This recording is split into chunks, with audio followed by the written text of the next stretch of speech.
하나님 말씀 로마서 13장 1절부터 7절까지 다 같이 읽겠습니다. 시작. 각 사람은 위에 있는 권세들에게 굴복하라. 권세는 하나님께로 나지 않으니 없나니 모든 권세는 다 하나님의 정하신 바라. 그러므로 권세를 거스리는 자는 하나님의 명을 거스림이니 거스리는 자들은 심판을 자취하리라. 관원들은 선한 일에 대하여 두려움이 되지 않고 악한 일에 대하여 되나니 내가 권세를 두려워하지 아니하려느냐. 선을 행하라. 그리하면 그에게 칭찬을 받으리라.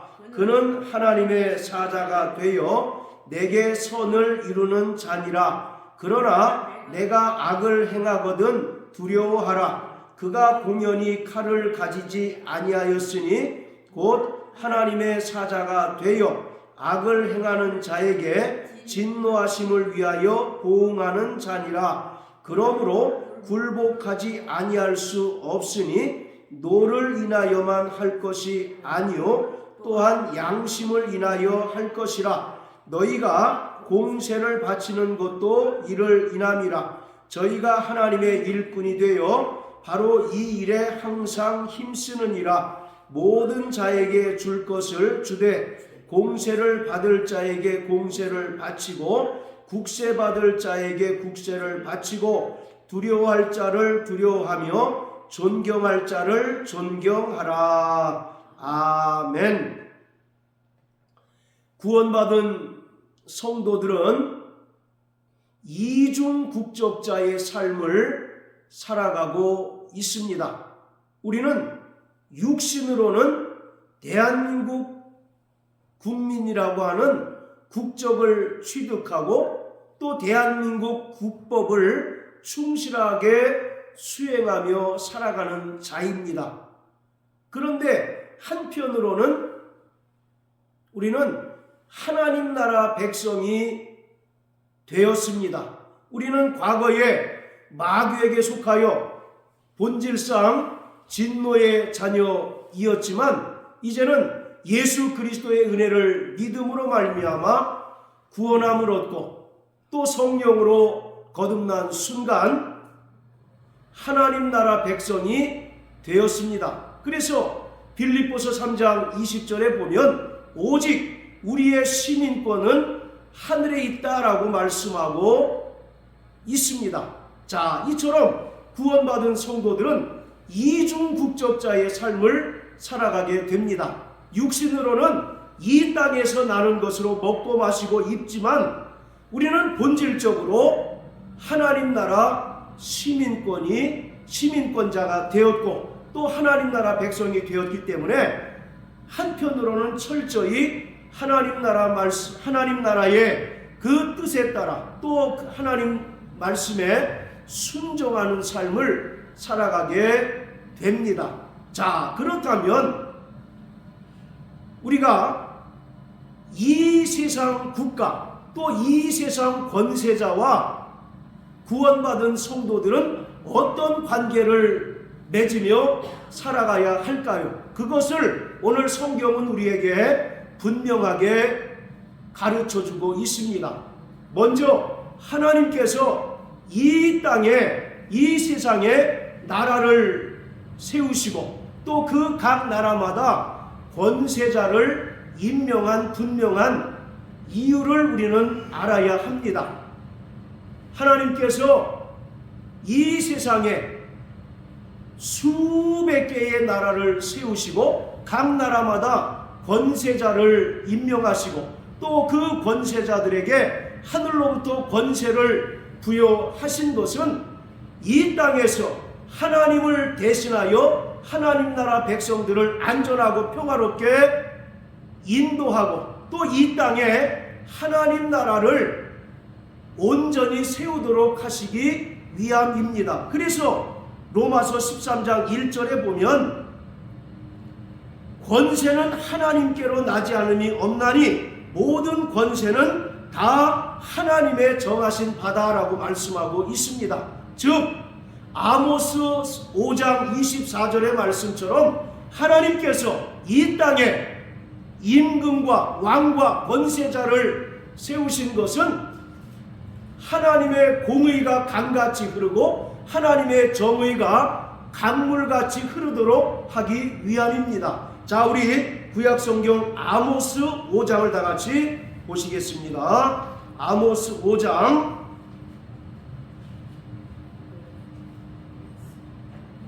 자, 구약성경 1280페이지 아모스 5장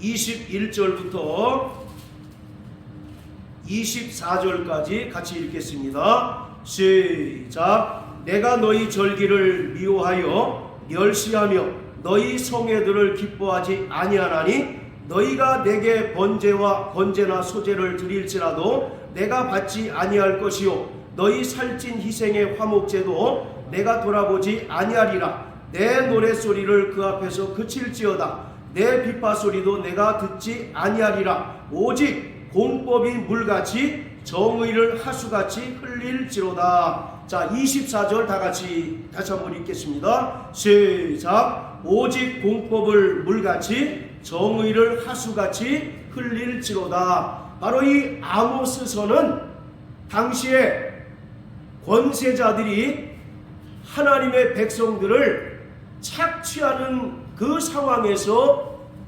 기록되었습니다.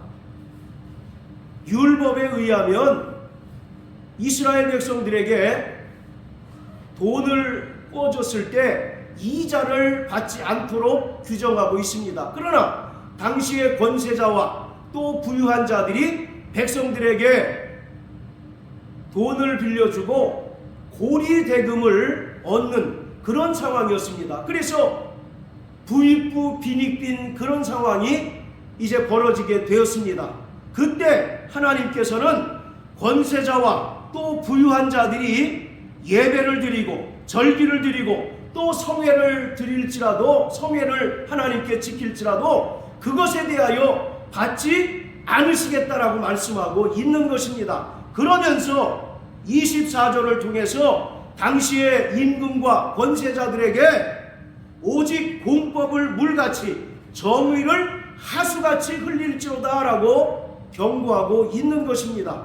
백성을 착취하고 또 백성의 삶을 피폐하도록 하는 그들의 하나님께 드리는 예배나 절기나 성회를 받지 않고 먼저 백성들에게 인애를 베풀고 또 긍휼을 베풀어서 이스라엘 땅에 하나님의 정의가 강물과 같이 또 하나님의 공의가 하수와 같이 흐르도록 할 것을 명령하고 있습니다. 이처럼 하나님께서 이 땅에 나라를 세우시고 또 임금과 권세자를 두신 분명한 목적은 공법을 물같이 또 정의를 하수같이 흐르도록 하기 위함입니다. 그래서 모든 권세를 하나님께서 권세자들에게 주셔서 이 땅에서 하나님의 백성들을 안전하게 보호하고 또 이 땅에 하나님의 정의가 흐르는 하나님 나라를 온전히 세우도록 하시기 위함입니다. 그래서 하나님께서는 이 세상에 임금과 권세자들을 세우신 것입니다. 그러나 이러한 하나님의 뜻을 대적하고 하나님의 뜻에 반하여 백성들을 다스리고 또 백성들을 핍박하게 되면 반드시 하나님께서 그러한 자들을 심판하신다는 사실을 또한 성경은 우리에게 분명하게 말씀하고 있습니다. 자, 이처럼 구원받은 성도들은 예수님의 은혜를 믿음으로 말미암아 구속 곧 죄사함을 받고 또 성령으로 거듭나는 순간 하나님 나라 백성이 되었습니다. 그래서 서두에 말씀드린 것처럼 이중 국적자의 삶을 살아가게 됩니다. 대한민국 국민이라는 국적을 취득하고 또 대한민국의 모든 제도와 권세를 순복하는 삶을 살 뿐만 아니라 이제 하나님 나라 백성으로서 철저히 하나님의 뜻에 따라 사는 삶을 살아가게 됩니다.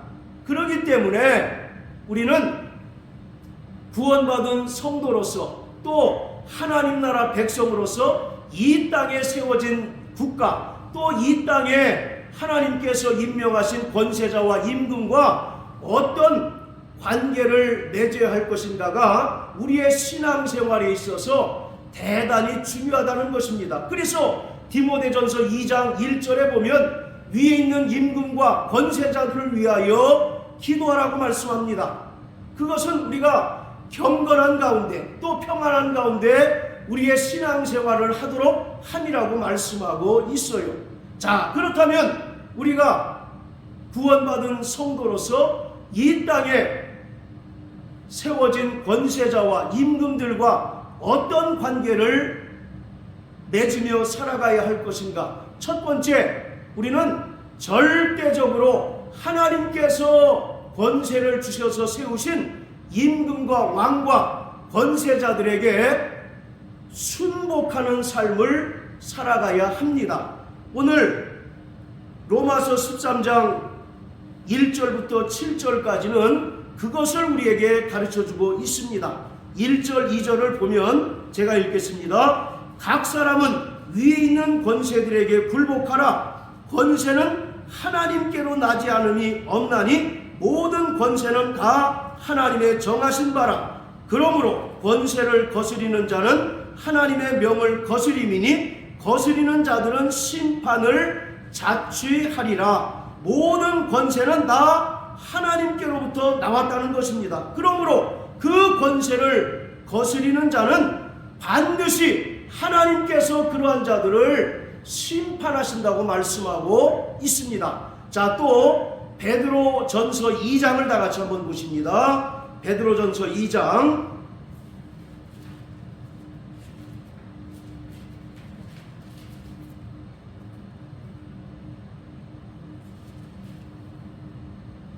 자, 13절부터 17절까지입니다. 시작. 인간에 세운 모든 제도를 주를 위하여 순복하되 혹은 위에 있는 왕이나 혹은 악행하는 자를 징벌하고 선행하는 자를 포장하기 위하여 그의 보낸 방백에게 하라. 곧 선행으로 어리석은 사람들의 무식한 말을 막으시는 것이라. 자유하나 그 자유로 악을 가리는 데 쓰지 말고 오직 하나님의 종과 같이 하라. 무사람을 공경하며 형제를 사랑하며 하나님을 두려워하며 왕을 공경하라. 자, 13절에 보면 인간에 세운 모든 제도를 주를 위하여 순복하라고 말씀하고 있습니다. 그리고 혹 위에 있는 왕이나 또 방백에게 순복할 것을 말씀하고 있습니다. 왜 그렇습니까? 바로 이 땅의 모든 권세는 하나님께로부터 나지 않음이 없기 때문인 것을 로마서 13장은 우리에게 말씀하고 있습니다. 자, 이렇듯 구원받은 성도들, 구원받은 그리스도인들이 이 세상에 왕과 권세자들과 첫 번째 가져야 할 그 관계는 철저히 순복하고 또 인간이 세운 모든 제도를 주를 위하여 순복해야 한다라고 하는 것을 말하고 있습니다. 이것은 모든 권세가 근본적으로 하나님께로부터 나왔기 때문입니다. 자, 그리고 두 번째, 구원받은 성도들이 이 땅에 세워진 임금과 권세자들과 맺어야 할 두 번째 관계는 철저히 견제하고 또 때로는 비판하는 자세를 가져야 합니다. 자, 우리 마가복음 6장을 다 같이 보시겠습니다. 마가복음 6장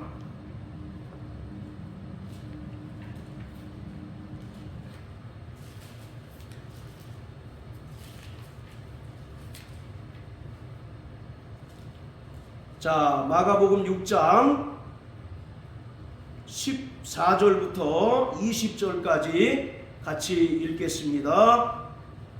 시작. 이에 예수의 이름이 드러난지라 헤롯 왕이 듣고 가로되 이는 침례 요한이 죽은 자 가운데서 살아났도다. 그러므로 이런 능력이 그 속에서 운동하느니라 하고, 어떤 이는 이가 엘리야라 하고, 또 어떤 이는 이가 선지자니 옛 선지자 중에 하나와 같다 하되, 헤롯은 듣고 가로되 내가 목배인 요한 그가 살아났다 하더라. 전에 헤롯이 자기가 동생 빌립의 아내 헤로디아에게 장가든 고로 이 여자를 위하여 사람을 보내어 요한을 잡아오게 가두었으니, 이는 요한이 헤롯에게 말하되 동생의 아내를 취한 것이 옳지 않다 하였음이라. 헤로디아가 요한을 원수로 여겨 죽이고자 하였으되 하지 못한 것은 헤롯이 요한을 의롭고 거룩한 사람으로 알고 두려워하여 보호하며 또 그의 말을 들을 때에 크게 번민을 느끼면서도 달게 들음이로라. 자, 바로 헤롯 대왕이 침례 요한을 어떻게 생각하고 또 어떻게 바라봤는지를 분명하게 기록하고 있습니다. 20절에 보면 헤롯이 요한을 의롭고 거룩한 사람으로 알고 두려워하였고 또 보호하였다라고 말합니다. 그리고 그의 말을 듣고 크게 번민을 느끼면서도 그 말이 틀리지 않았고 하나님의 의를 선포하는 것이기에 헤롯이 달게 들었다라고 말하고 있습니다. 이와 같이 구원받은 성도들, 또 구원받은 그리스도의 바로 몸된 교회는 철저히 세상 권세자들이 하나님의 의를 따라 행하도록 견제하고, 또 때로는 불의를 행할 때 비판하는 자세를 가져야 합니다. 구약 다윗 왕 때의 나단 선지자를 우리는 잘 알고 있습니다. 다윗 왕이 그 부하 우리아의 아내 밧세바를 취했을 때 나단 선지자가 다윗에게 와서 그를 강력하게 책망합니다. 그때 즉시로 다윗은 나단 선지자의 말을 하나님의 말씀으로 듣고 회개하였던 것을 우리는 성경을 통해서 알고 있습니다. 이처럼 구원받은 성도들과 또 그리스도의 몸된 교회가 이 땅에서 철저하게 복음에 합당한 삶을 살아냄으로써 마치 헤롯이 침례 요한을 의롭고 거룩한 사람으로 알고 두려워했던 것처럼 세상 권세자가 바로 교회를 두려워하고 또 의로운 공동체로 인식해야 합니다. 그래서 세상 권세자가 이 땅에서 불의를 행하고 하나님의 뜻대로 그 권세를 온전히 사용하지 못할 때 강력하게 책망하고 또 비난하고 견제해야 하는 것입니다. 그래서 교회를 통해서 이 땅에 하나님의 정의가 흐르도록 해야 하는 것이 그리스도인의 책무요, 또 이 땅에 세워진 교회 공동체의 책무인 것을 우리는 성경을 통해서 분명히 깨달아야 합니다. 자, 그리고 세 번째, 교회가 세상 권세자와 가져야 할 바로 관계는 무엇인가? 그것은 이 세상 권세자가 하나님의 뜻을 대적하고 또 바로 하나님의 뜻대로 사는 것을 철저하게 세상 권세를 통해서 방해하고 또 대적할 때는 우리는 믿음으로 우리의 신앙을 변백하고 또 기도하고 또 금식하며 순교의 각오로 살아가야 하는 것입니다. 자, 다시 로마서 13장으로 돌아가겠습니다. 자, 로마서 13장 자, 우리 5절을 두 번 읽겠습니다. 자, 시작. 그러므로 굴복치 아니할 수 없나니 노를 인하여만 할 것이 아니오 또한 양심을 인하여 할 것이라. 다시 한번 시작. 그러므로 굴복하지 아니할 수 없으니 노를 인하여만 할 것이 아니오 또한 양심을 인하여 할 것이라. 자, 그러므로 굴복하지 아니할 수 없다라고 말합니다. 이중 부정의 그 용법을 사용해서 강조하고 있습니다. 그러니까 구원받은 성도들은 이 세상 권세자에게 억지로 굴복할 것이 아니다라는 얘기입니다. 노를 인하여만 할 것이 아니오라고 하는 말은 억지로 마지못해서 굴복하지 말아야 한다는 것입니다. 그리고 그 뒤에 보면 또한 양심을 인하여 할 것이라. 즉 신앙 양심을 따라서 세상 권세자에게 순복하고 또 인간에 세운 모든 제도와 그 왕에게 순복해야 한다라고 말하고 있습니다. 여기서 5절에서 중요한 것은 또한 양심을 인하여 할 것이다 라는 것입니다. 이 세상의 권세자가 하나님의 뜻대로 국가를 경영하고 또 하나님의 뜻대로 그 권세를 사용할 때 구원받은 성도들은 신앙 양심을 따라 억지로가 아니라 신앙 양심을 따라 적극적으로 순종해야 한다는 것입니다. 그런데 여기에 또한 양심을 인하여 할 것이다 라고 하는 말은 중의적인 개념을 가지고 있습니다. 그러니까 바로 이 말에는 두 가지 의미가 담겨 있다는 거예요. 즉 세상 권세자가 하나님의 공의를 따라 국가를 경영하고 또 세상을 통치할 때는 그리스도인들은 신앙 양심을 따라 적극적으로 순종해야 한다는 것입니다. 그러나 세상 권세자가 하나님의 뜻을 대적하고 또 신앙생활을 방해할 때는 신앙 양심을 따라서 그것을 적극적으로 거부할 수 있어야 한다는 것을 말하고 있습니다. 우리는 코로나 사태를 통해서 이런 일들을 많이 겪었습니다. 예배가 폐쇄가 되고 또 교회가 봉쇄되는 그런 아픔들을 겪었어요.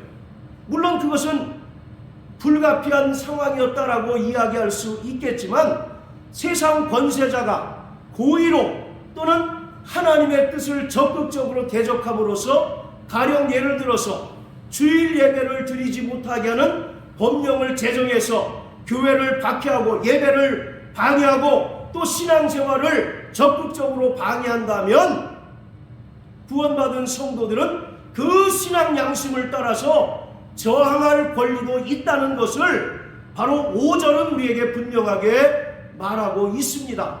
그러니까 세상 권세자가 하나님의 공의를 따라서 국가를 경영하고 통치할 때는 성도들은 그 신앙 양심을 따라서 적극적으로 순종해야 할 의무가 있지만 반대로 하나님의 뜻을 대적하고 세상 권세자가 신앙생활을 적극적으로 고의적으로 방해하고 또 무력을 통해서 세상 권세를 통해서 신앙생활을 봉쇄하려 할 때는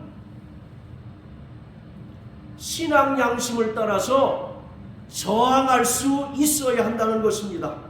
그런데 여기서 중요한 것은 그리스도인들이 어떤 모습으로 저항하는가 하는 것입니다. 광장으로 뛰쳐나가는 것은 결코 성경적인 방법이 아닙니다. 그리스도인들이 가장 믿음으로 저항하는 방법은 철저히 기도하는 것입니다. 그리고 믿음으로 기도하고 또 금식함으로써 순교를 각오하는 것이 신앙인들이 세상 권세자에게 가장 적극적으로 저항하는 방법인 것입니다. 마태복음 26장에 보면 예수님께서 겟세마네 동산에서 기도하신 후에 내려오셔서 검과 몽치로 무장한 그 군인들에게 붙잡혀 가시는 장면을 기록하고 있습니다. 자, 우리 마태복음 26장을 다 같이 보시겠습니다. 자, 마태복음 26장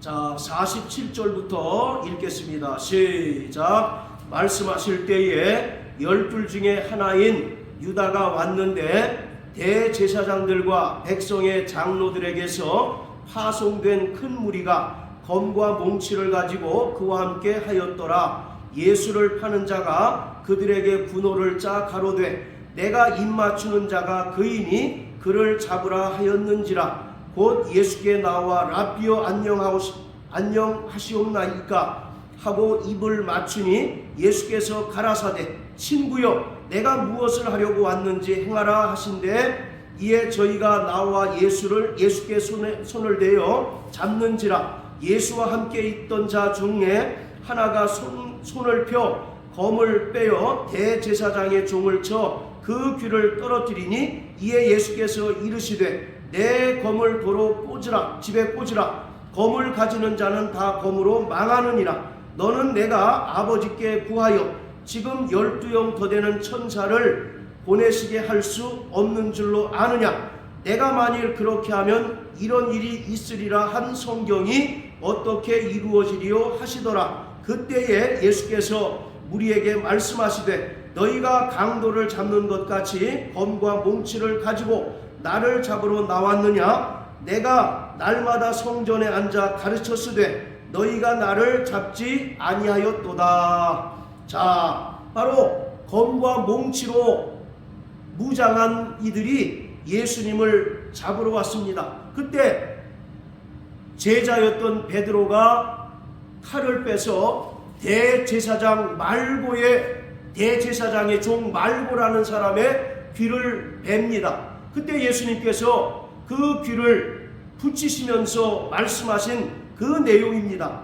자, 그 중에서 53절에 보면 너는 내가 내 아버지께 구하여 지금 12영 더 되는 천사를 보내시게 할 수 없는 줄로 아느냐. 여기서 12영 할 때 이 영이라고 하는 것은 인간의 영을 가리키는 것이 아니라 바로 헬라어 레기온이라고 하는 단어를 사용하였습니다.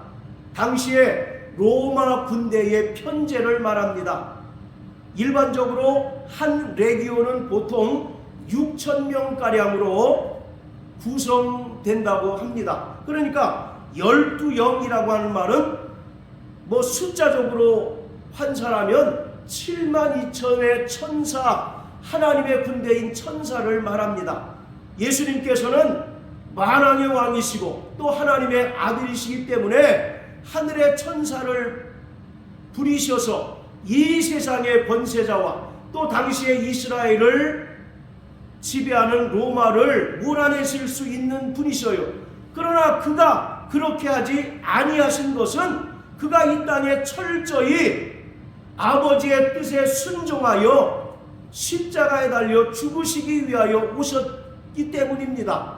그래서 예수님께서는 그를 잡으러 온 이들에게 저항하지 않으시고 오직 아버지의 뜻에 순종하시기 위하여 도살장에 끌려가는 양과 같이 끌려가셨고 결국 십자가에 달려 죽으시고 또 죽은 자 가운데서 3일 만에 부활하셨습니다. 이는 예수님에게 권세나 능력이 없으셔서가 아니라 바로 이것이 예수님께서 이 땅에 오신 뜻이요 또 하나님께로부터 받은 계명이시기에 그는 철저하게 죽기까지 복종하였던 것입니다. 바로 구원받은 성도들의 가장 중요한 신앙의 지침은 바로 성경인 것입니다. 성경에서 바로 예수님께서 이런 상황에서 어떻게 행하셨는가가 근본적으로 구원받은 성도들의 바로 삶의 지침이고, 또 세상 권세자들을 우리가 어떻게 대할 것인가를 분명하게 우리에게 보여주는 가장 중요한 해답인 것입니다. 예수님께서는 세상 권세자와 무력으로 맞서지 않으시고 오직 하나님의 뜻을 이루시기 위하여 많은 이들의 조롱과 또 세상 사람들의 비웃음 속에서도 묵묵히